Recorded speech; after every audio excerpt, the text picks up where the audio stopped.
सबसे प्रथम वो अपना उठाएं।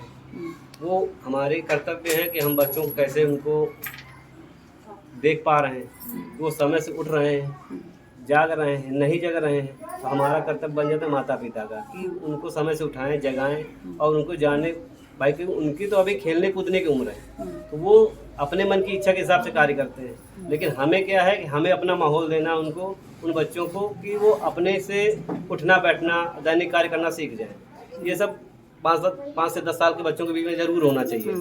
उसके बाद बच्चे जब 1 से 5 तक खुद पढ़ जाते हैं, 10 साल तक खुद अपना कार्य करने लगते हैं। अब उन विषय को देखते हुए दैनिक भाई सप्ताह के 7 दिन होते हैं, किसी को कुछ हो जाता है, किसी को कुछ। उस सूचना का अगर विद्यालय बच्चा जा रहा है तो सर्वप्रथम विद्यालय को सूचित करें कि हमारा बच्चे में ये समस्या हो गई है और इस वजह से बच्चा नहीं आ रहा है। तो बच्चे के अंदर भी ये ज़हन होता है कि हम विद्यालय नहीं जाएंगे, तो हमें सूचना विद्यालय में देनी है। और उस सूचना के तहत अगले दिन बच्चा जाएगा तो उसको सामने वाले को जानकारी रहेगी या शिक्षक को जानकारी रहेगी। उससे उसका फ़ायदा ये होगा कि बच्चे के ऊपर तनाव नहीं आएगा, दबाव नहीं आएगा और उसकी थोड़ा सा शिक्षा के प्रति रुझान अलग रहेगा। तो उससे उसका व्यक्तित्व थोड़ा सा अलग हो जाएगा। उससे क्या है कि विद्यालय से और बच्चों के बीच जो जुड़ने की व्यवस्था है वो सही हो जाएगी। तो उसके बाद बच्चों का रूटीन खाने पीने के क्या है, आजकल बच्चों में क्या है, हम लोग 5 रुपये 10 रुपये दे देते हैं आने जाने के लिए। चलो ठीक है, आना जाना है, लेकिन हमें भी ध्यान रखना है वो आजकल क्या खा पी रहे हैं। खाने पीने का बहुत बड़ा विशेष ध्यान देना चाहिए, क्योंकि हम 5-10 रुपये खाने के लिए तो दे देते हैं, लेकिन बच्चे किस चीज़ से परेशान होते हैं पेट से। मानसिक प्रताड़ना होती है, हम ये चीज़ नहीं खाएंगे तो हम वही खाएंगे जो हमें मन में आ रहा है। सबसे बड़े खाने पीने में रोक लगानी चाहिए। अगर इन सब चीज़ों को ध्यान देंगे तो बच्चों का स्वास्थ्य अच्छा होगा। जब स्वास्थ्य अच्छा होगा तो पढ़ने की जो प्रक्रिया है वो बहुत बड़ी अच्छी व्यवस्था आएगी। तो इन सब चीज़ों का विशेष तौर ध्यान देना चाहिए। हम लोगों को स्वास्थ्य, शिक्षा, यही माँ बाप का कर्तव्य। अगर ये सही हो गया बच्चों का तो वो अपने आप को डेवलप कर लेंगे। और इतना हमें कब तक ध्यान देना है, जब तक वो कक्षा 5, 8 हाई स्कूल तक नहीं क्रॉस कर पाते। भाई जैसे जैसे वो क्लास अपना ज्वाइन करते हैं, आगे बढ़ते हैं, बस उन्हीं चीज़ों को हमें ध्यान देना है कि सामने तक हमें उनसे जुड़े रहना है, वो हमसे जुड़े ना जुड़े। लेकिन अगर हम उनसे जुड़े रहे तो उनके अंदर की जो भावनाएं हैं हमें समझनी पड़ती है और समझना चाहिए। आज की वो व्यवस्था नहीं बची है कि माँ बाप से बच्चे डर के रहें।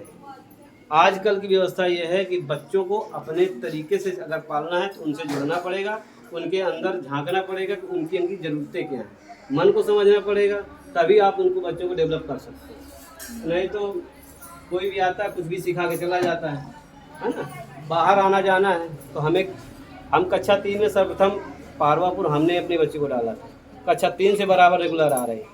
हमने कभी साथ में छोड़ गए, कभी किसी साधन से भेज दिया, तो क्या मैंने उसका रूटीन बदला ताकि वो घर से निकले तो उसे पता होना चाहिए कि हमको किसके साथ जाना है, किसके साथ आना है और हमें कहाँ उठना बैठना है।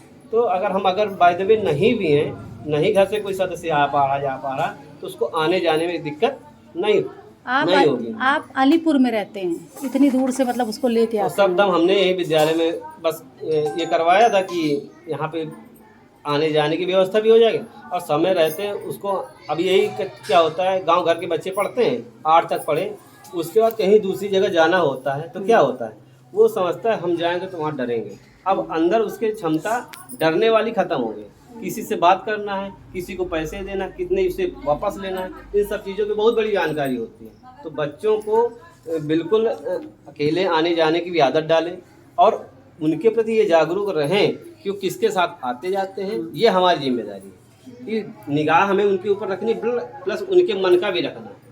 तो उससे क्या बच्चों में तनाव नहीं होता, कोई भी बात आपसे छुपाएंगे नहीं। आप उनसे जुड़े रहिए तो सब बातें आपसे शेयर करेंगे, बात करेंगे तो आप बिल्कुल बताएंगे। चाहे लड़का हो या लड़की, मैं किसी एक की बात नहीं करता हूँ। माँ बाप का कर्तव्य होता है, बाप का भी कर्तव्य बेटिया के प्रति है, माँ का बाप लड़के में, दोनों का प्रति है कि अगर आप बच्चों को समझा पाते हैं तो अच्छी बात है। और इनकी भावनाओं को जरूर समझने का प्रयास करें, सबसे बड़ी बात यह है। क्योंकि रास्ते हम आपके साथ रहते हैं, आपके घर वाले भी हैं, मैं परिवार की बात करता हूँ। आप अपने बच्चे को कैसा अनुशासन दे रहे हैं, कैसा व्यवस्था दे रहे हैं, वो चीज़ कभी कभी अगल बगल से भी उनको गलत तरीके पता चलते हैं। कुछ लोग उनको रास्ता में भटका देते हैं। तो वो चीज़ हमें समझनी कि सामने वाले से अगर किसी से कोई नई चीज़ पता चली है तो वो कम से कम हमें शेयर तो करें, बताएं तो कि फला व्यक्ति ने हमसे ये बात कही है। उनके अंदर ये डर नहीं होना चाहिए कि उसने हमसे कुछ सिखाया तो वो हमें तक नहीं पता होनी, वो हमको पता होनी चाहिए कि उसने क्या कहा। ये हमारी नैतिक जिम्मेदारी